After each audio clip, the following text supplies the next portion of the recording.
Ok, maintenant, on va continuer toujours la série. Ici, on va terminer avec l'exercice 3 pour la séance d'aujourd'hui. Ce qui a été prévu de faire. Donc, exercice 3.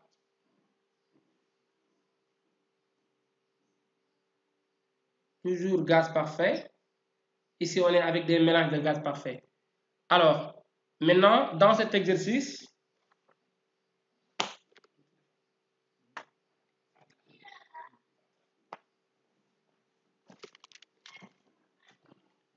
excusez-moi une minute, je cherche l'énoncé. Ok.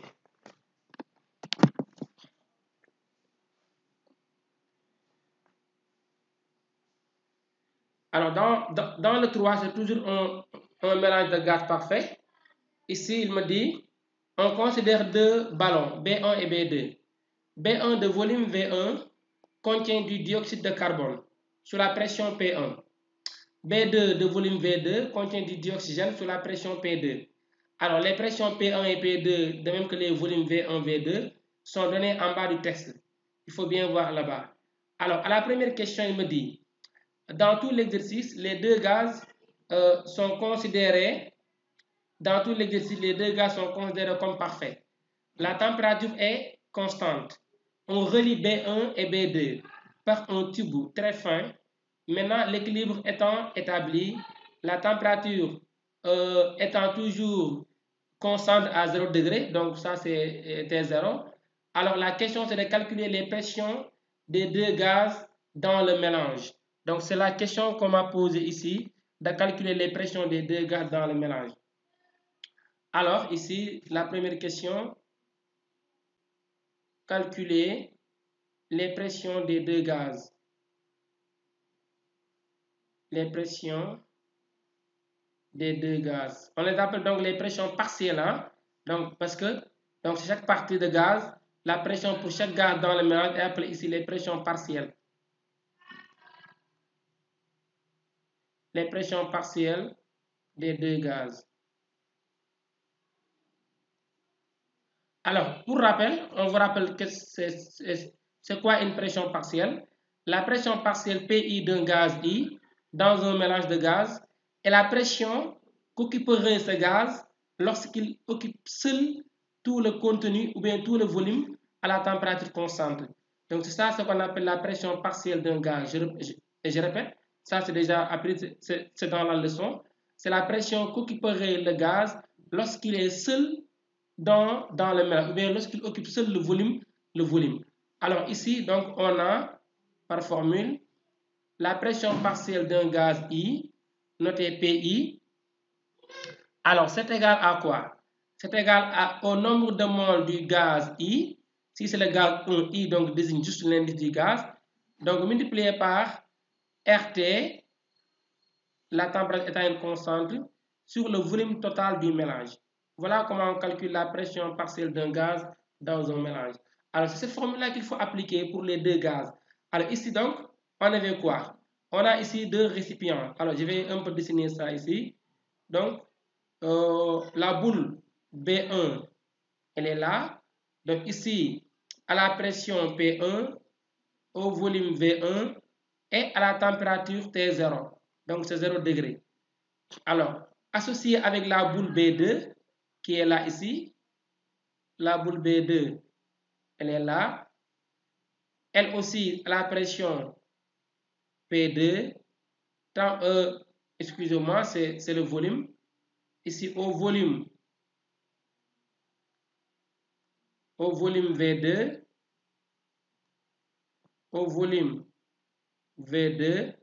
et à la température T0 étant une constante. Alors, on les associe ces deux boules, n'est-ce pas, à un tuyau très fin. Voici maintenant ce qui se passe. Alors, on associe les deux. Bon, je dessine un peu mal, mais ce n'est pas grave. L'essentiel, c'est de comprendre. Alors, voilà, maintenant, donc, les deux boules sont associées. Toujours B1 est là. C'est comme le cas de l'exercice précédent. B2 est là. Alors, donc, ils sont associés. Ici, maintenant, donc, le volume final, c'est la somme des deux volumes. Et la température finale est donnée, c'est toujours 0 degré. On me demande de calculer la pression P1. Alors, dans la boule numéro 1, on avait ici du CO2. Donc, ici, donc B1, ça contient du CO2.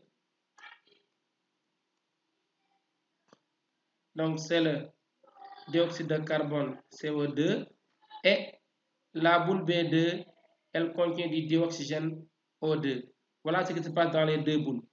Maintenant,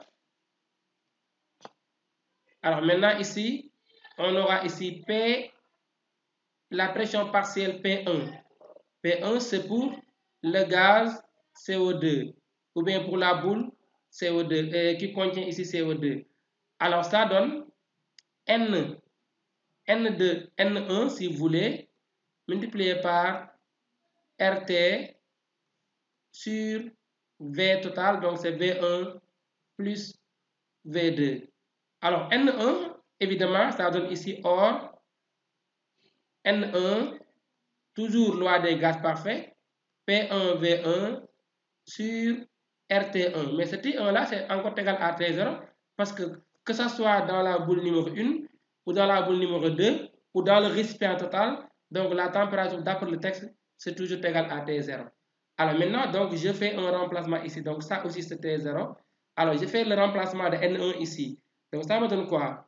Ça me donne ici P1, la pression partielle dans la boule numéro 1. Donc c'est N1 qui est égal à ici. Alors, donc mettons ici la pression partielle, mettons ici P'1 pour différencier avec ici P1, la pression initiale dans la boule 1. Donc P'1 égale à P1 multiplié par le volume V1 sur RT0, ça c'est le nombre de mol 1, multiplié par ce qui était là ici, donc c'est cette partie-là qu'on va multiplier, donc ici RT0 sur le volume total. Donc V total comprenez par V1 plus V2. Alors ceci étant, donc on aura ici, donc on va barrer ici les RT0 de part et d'autre. Alors maintenant, donc si on barre les RT0, on aura quoi finalement ici?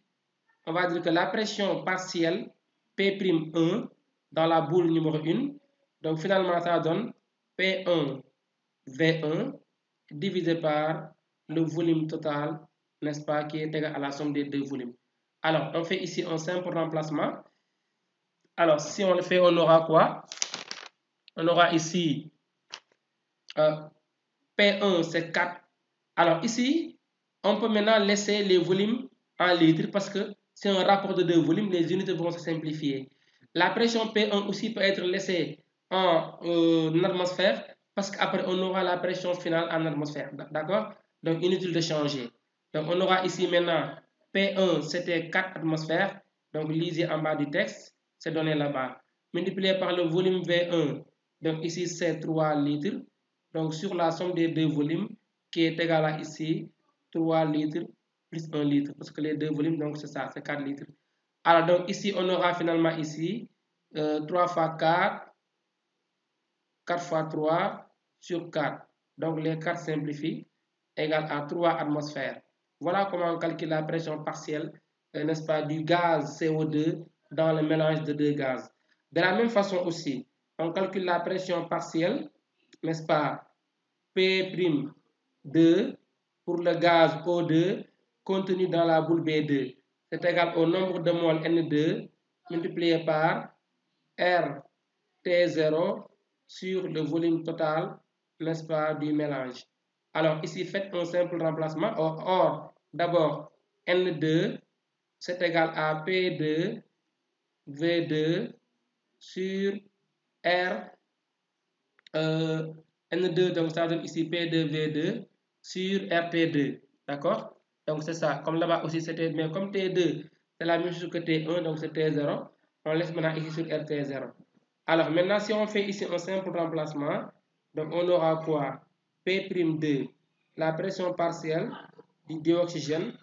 Donc ça donne ici N2, c'est P2 V2 sur RT0 que multiplie ici cette grandeur-là. Parce que ce qui est là, c'est uniquement ce nombre de mots-là qu'on a remplacé ici.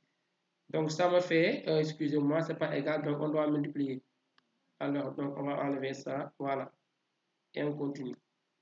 Alors, donc ici, ça donne RT0 sur V total. Alors maintenant, il y a des choses qui vont se simplifier. Ici, c'est RT0 et là, RT0, donc on les barre. Alors, ça m'a fait ici finalement. Donc, ça donne ici égal, finalement, P2, V2 sur le volume total. Alors, P2, on l'avait déjà, c'est donné dans l'énoncé aussi. Alors, c'est égal à combien pour P2? Regardez en bas du texte. Donc, c'est 6 atmosphères. Donc, ça donne 6. Multiplié par le volume V2, c'est 1 litre, sur le volume total qui est égal à ici 4 litres. Donc, alors, ça me fait ici 6 sur 4, donc c'est 3 demi. Alors, 3 demi, donc ça donne ici 1,5 atmosphère. Donc, 1,5 atmosphère. Alors, maintenant, voilà les deux pressions partielles. La pression partielle, donc dans le récipient 1, c'est égal à 3 atmosphères.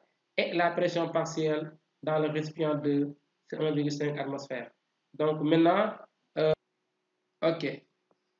Alors, donc, on est toujours à l'exercice numéro 2, excusez-moi, numéro 3, mais à la deuxième question. Donc, exercice 3.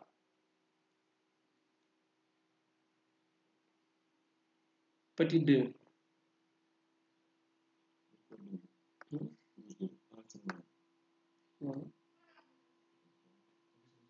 Alors, maintenant, exercice 2, exercice 3, petit 2.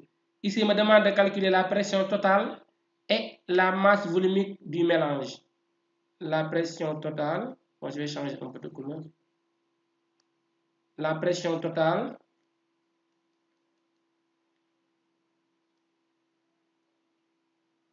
c'est le petit 2.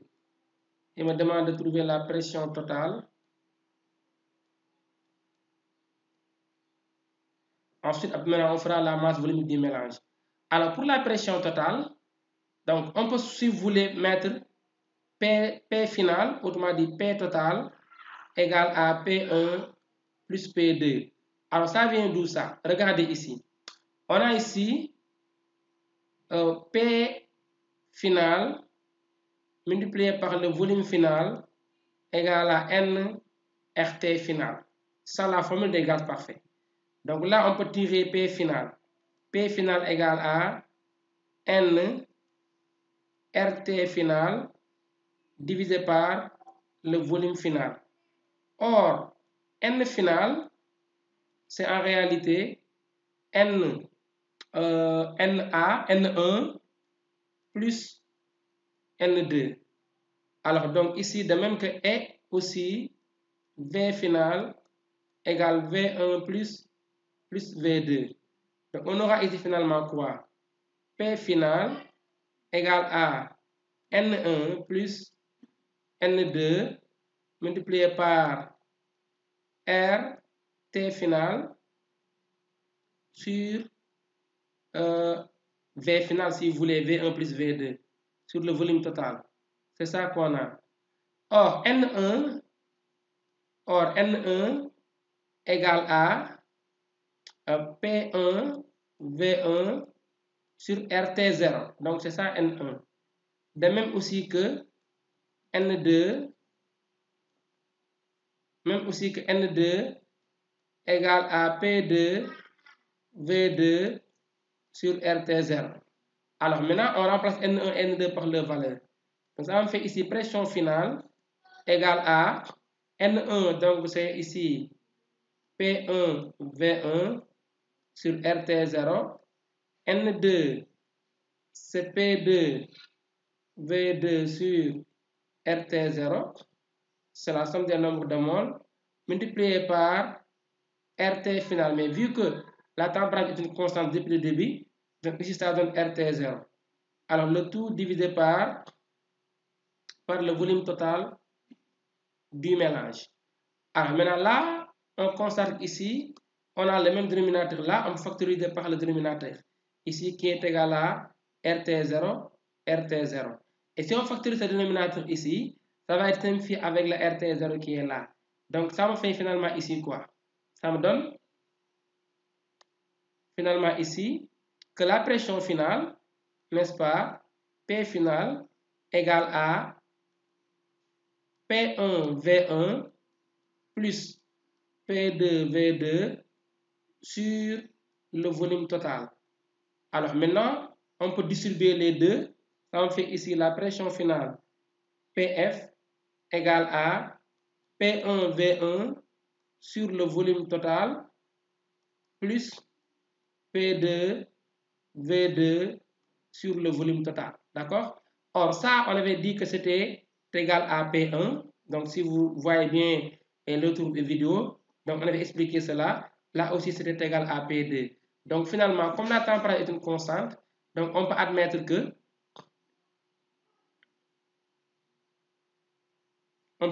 ici que la pression finale ou bien totale égale à P1 plus P2. Donc, faites un simple remplacement. Vous aurez ici la pression finale qui est égale à P1. On avait déjà calculé, c'était la pression 1. Attendez, j'ai vérifié mes résultats. C'était 3, oui, 3 atmosphères. Et la pression 2, 1,5 atmosphères. Donc, P final, ça donne 4,5 atmosphères. Alors, maintenant, si vous voulez, on peut ouvrir les micros et recueillir les questions avant de passer. Ou bien, bon, on va devoir faire pour la masse volumique finale aussi, parce que c'était la même question. La masse volumique du mélange, avant d'ouvrir les micros. La masse volumique du mélange.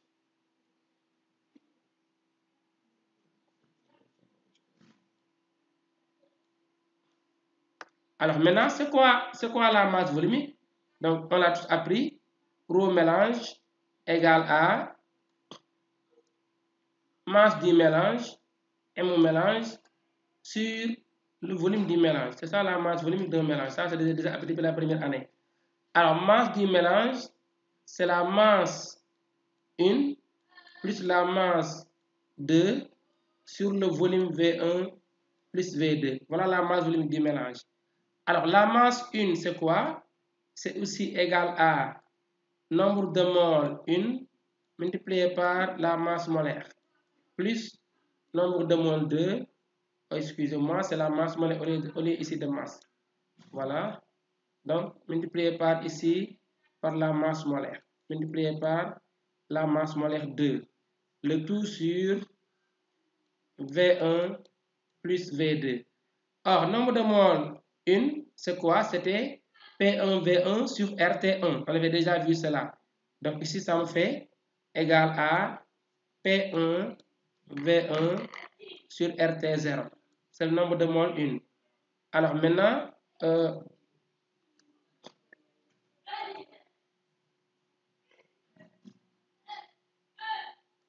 alors plus ici, le nombre de moles 2, ça donne P2 V2 sur RT0. Parce qu'ici, on n'a pas le nombre de moles, c'est pourquoi je passe par les pressions. D'accord? Maintenant, le tout est multiplié par, excusez-moi, ici, il y avait la masse molaire. C'est le nombre de moles fois la masse molaire. Donc, ici, multiplié par M grand M1, ici, multiplié par grand M2. Maintenant, le tout divisé par V1 plus V2. D'accord?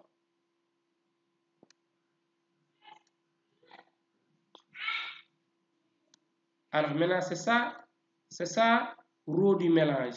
Donc, nombre de moles fois masse molaire, c'est la masse. Nombre de moles fois masse molaire, c'est la masse 2 sur le volume total du mélange. Alors maintenant, donc si on récapitule ici, on aura ici rho du mélange égale finalement P1 V1 multiplié par la masse molaire de CO2, c'est bien 44, plus P2 V2, P2 V2, masse molaire de dioxygène, c'est 32, enfin divisé par R T0, facteur de volume 1 plus volume 2. Voilà comment on calcule le nombre de moles, plutôt la masse volumique rho du mélange. Maintenant, dans cette expression-là, tout est connu. P1, c'était donné, n'est-ce pas? C'est 3 atmosphères, non, excusez-moi, 4 atmosphères. P2, c'est 6 atmosphères, d'accord? Maintenant, le volume V1, c'est 3. Le volume V2, c'est 1. Et R, ça donne 0,82 parce qu'ici, on a le volume en litres et la pression en atmosphère.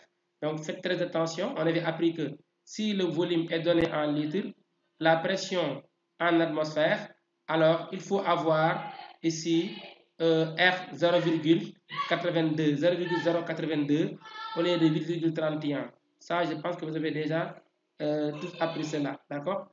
Maintenant, on va effacer un peu ici pour continuer.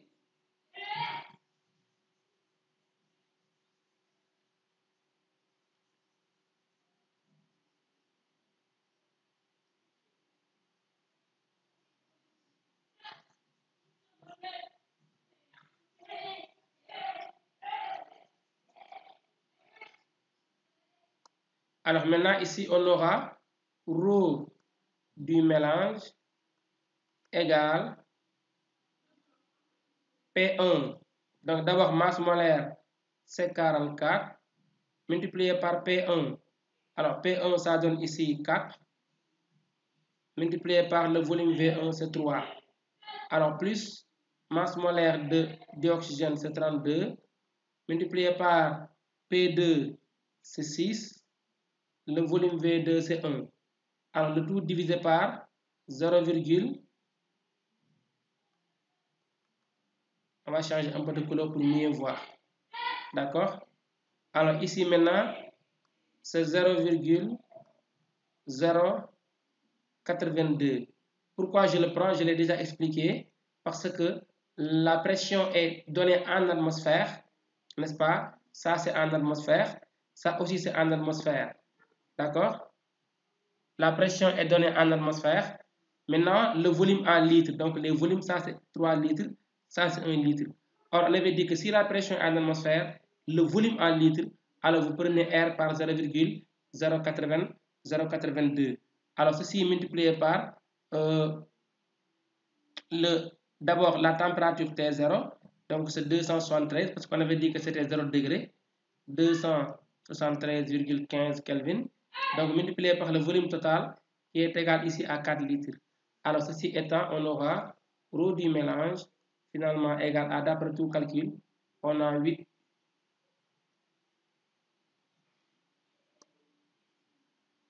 D'après tout calcul fait, on a ici rho du mélange égal 8,004 grammes par litre. Voilà la masse volumique du mélange pour répondre à la première question. Alors maintenant, donc à la deuxième question, excusez-moi. Alors, la session, il nous reste 3 minutes. Donc, je vais m'en profiter pour finir l'exercice. Après, maintenant, on va ouvrir une autre session peut-être pour expliquer, pour discuter entre nous. Donc, maintenant, pour la troisième et dernière question. Bon, ok, sinon, c'est pas grave. Donc, on va utiliser les 3 minutes qui restent pour recevoir les questions. Ensuite, maintenant, faites autre chose pour terminer la série. L'ensemble du système et maintenant on augmente la température donc de 0 à 15 degrés, d'accord? Maintenant ici il dit on porte la température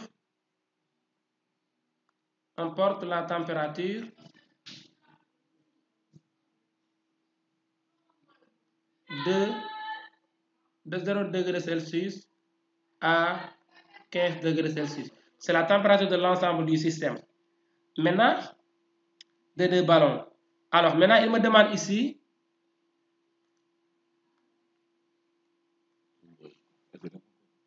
il me demande de trouver la nouvelle pression, n'est-ce pas, totale et la masse volumique finale du système. Donc ici, la question c'est de déterminer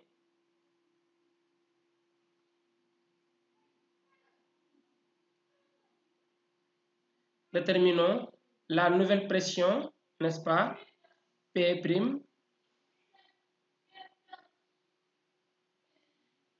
la nouvelle pression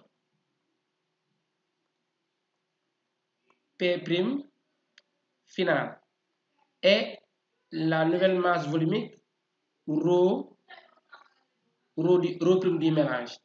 Alors maintenant, il dit que la dilatation est négligeable. Autrement dit, donc la dilatation est négligeable. Ça, c'est l'information du texte. Tous ces mots-là donc, ont des significations capitales. La dilatation, donc excusez-moi, j'ai mal écrit. La dilatation est négligeable. Alors cela signifie quoi? Cela signifie que le volume est constant. Donc durant la transformation, si on fait passer la température de 0 à 15 degrés, cette transformation se fait à volume constant. C'est seulement ça que signifie une dilatation qui est négligeable. Alors maintenant, on vous l'avait dit, lors d'une transformation à volume constant, donc on va appliquer maintenant la loi de Gay-Lussac. Donc V égale constant. Donc ici, d'après Gay-Lussac, le rapport P sur T est aussi égal à une constante. Alors, donc cela veut dire quoi? Cela veut dire que P final,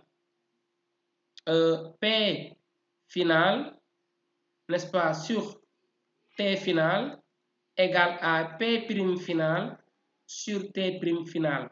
Parce que le gaz, le mélange était resté à l'équilibre à la température finale et à la pression finale.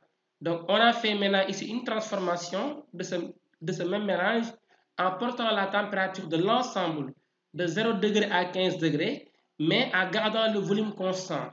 Donc, vu que le volume est constant, parce qu'il m'a dit que ici la dilatation est négligeable, cela, la signification veut dire que donc, le volume est constant.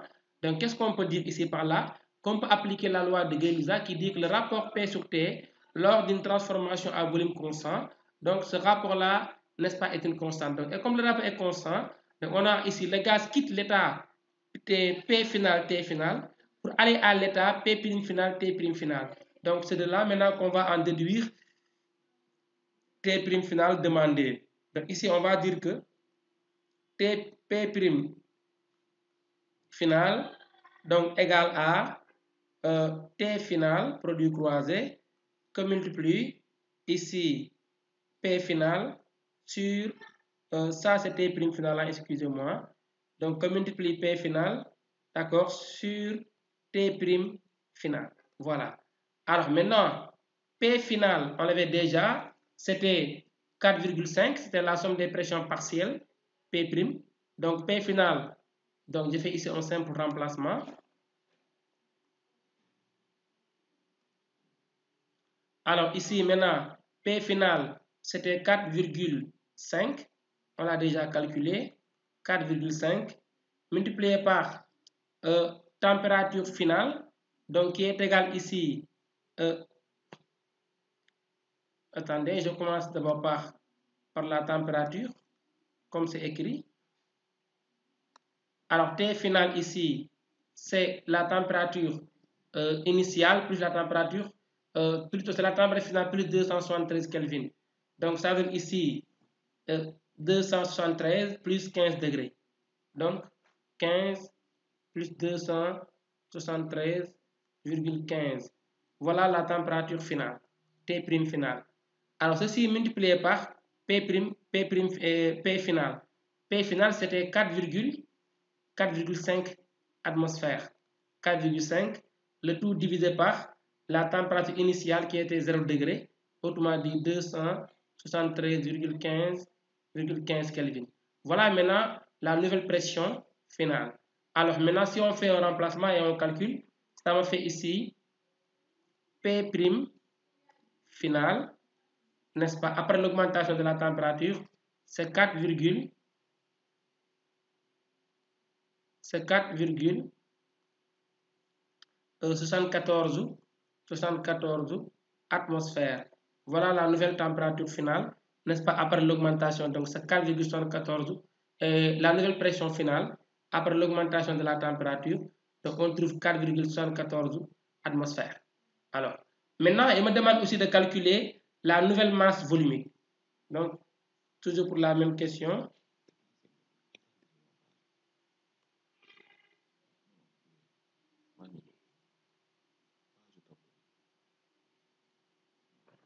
Ok, donc la nouvelle masse volumique. La nouvelle masse volumique. Rho prime du mélange. Donc, c'est ça la question. La nouvelle masse volumique, rho prime du mélange. Alors, maintenant, la masse volumique, la formule ne change pas. Toujours la formule, donc, rho prime du mélange. Donc, c'est la masse M prime sur le volume total V prime total. Voilà. Donc, sur le volume total V prime. Or, la masse ne change pas. Donc, ici, ça donne toujours M1 plus M2. Mais d'après le texte aussi, la transformation se fait, n'est-ce pas, en négligeant la dilatation. Donc, cela veut dire ici que le volume final aussi ne change pas. Donc, on a ici V total. Car ici, V total égale à V prime total. Voilà maintenant les deux volumes qui sont égaux. Ici, finalement, donc, on aura quoi? Ça, en réalité, c'était la masse volumique ρ initiale du mélange. Donc, c'est ρ du mélange. Alors, cela veut dire quoi? Cela veut dire que ρ prime, n'est-ce pas, du mélange égale ρ du mélange. Or, ρ du mélange a été déjà calculé. Donc, c'est ρ initial, c'est 8,04 grammes par litre. Voilà maintenant la nouvelle masse volumique après la transformation, elle ne change pas. Alors voilà maintenant, chers étudiants, ce qui a été prévu de faire pour aujourd'hui. Donc merci de votre aimable attention. Maintenant, on va ouvrir les micros. On va ouvrir les micros pour accueillir les informations, les questions.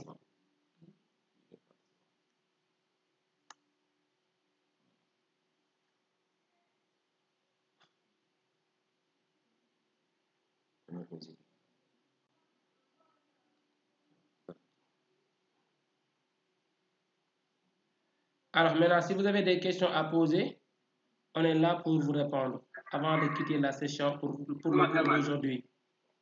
Oui.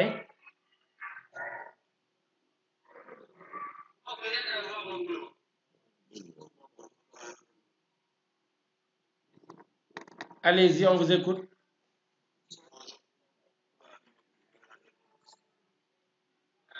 Ok.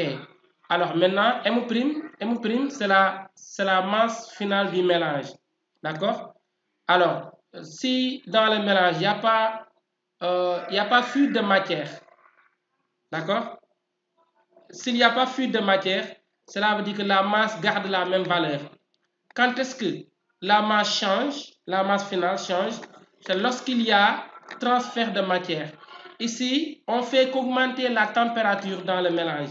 Si, comme par exemple, si tu avais 1 kg de riz plus 3 kg de maïs, vous mélangez le tout dans un récipient et que vous chauffez le récipient.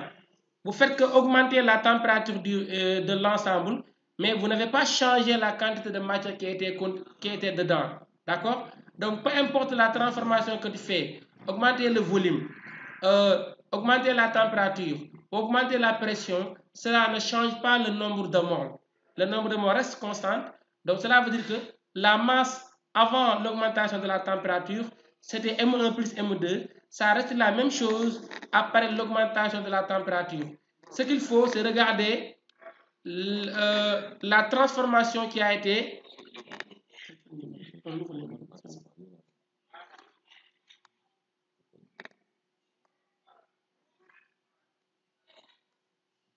Alors, je disais que pourquoi la masse M' est égale à la somme des deux masses? Parce que tout simplement,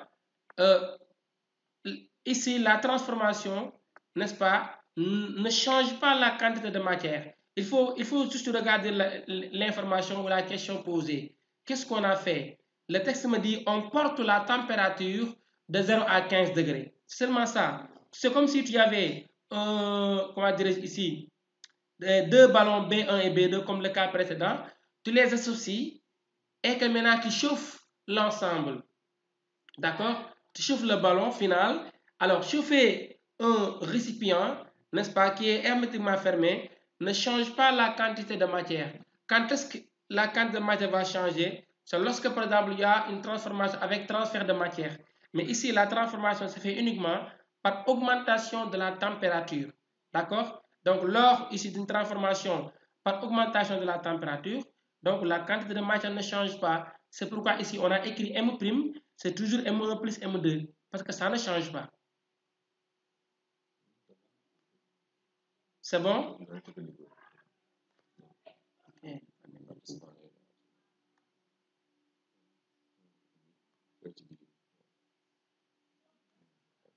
Alors, est-ce que tu as compris?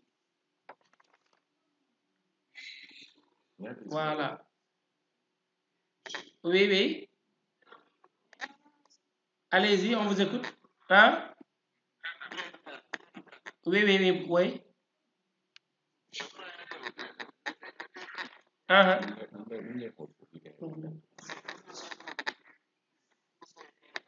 Oui, on l'a fait pourtant. On n'a pas fait ça. Je pense que comme ça, on a effectué. Attendez, je revois. C'est ça, non?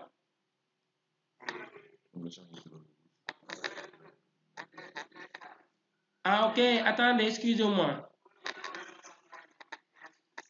Oui, vous avez raison. C'est le T' final qui est égal à 275,15.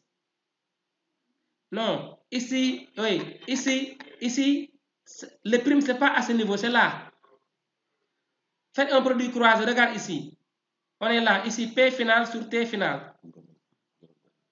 Attendez, donc je vais changer de couleur pour mieux voir. Oui. Alors, le prime, ce n'est pas à ce niveau, hein. C'est ici où il y a le prime. Merci d'attirer mon attention dessus, je n'ai pas bien vu. Le prime, c'est à ce niveau. Alors, c'est ici, c'est là où il y a un prime. Parce que si vous regardez là, on a ici P final, on a ici, faites un produit croisé de là. Vous avez bien vu? Ok, c'était une erreur de frappe, hein? Donc, on ne sait pas bien. Alors, regardez là. Donc, si vous faites un produit croisé, vous aurez ici, ça c'était P final sur T final. Maintenant, on tire ça, P' final. Comment on tire P' final? Donc, on aura ici P' final égale P' final multiplié par P final sur T final. Voilà. P final sur T final. Alors, je l'avais en tête, mais dans mes calculs, je ne me suis pas trompé. C'est juste la formule là où on s'est trompé en mettant T' ici, alors que là, il n'y a pas de prime. Donc, s'il faut changer ici à ce niveau-là, le prime, c'est là-bas. D'accord? Hein?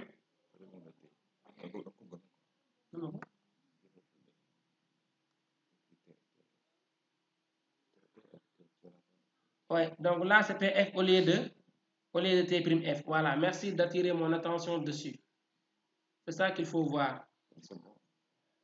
Bon, si c'est bon, on peut maintenant vous libérer pour aujourd'hui, parce que c'était ça seulement ce qui avait prévu de faire pour la séance d'aujourd'hui.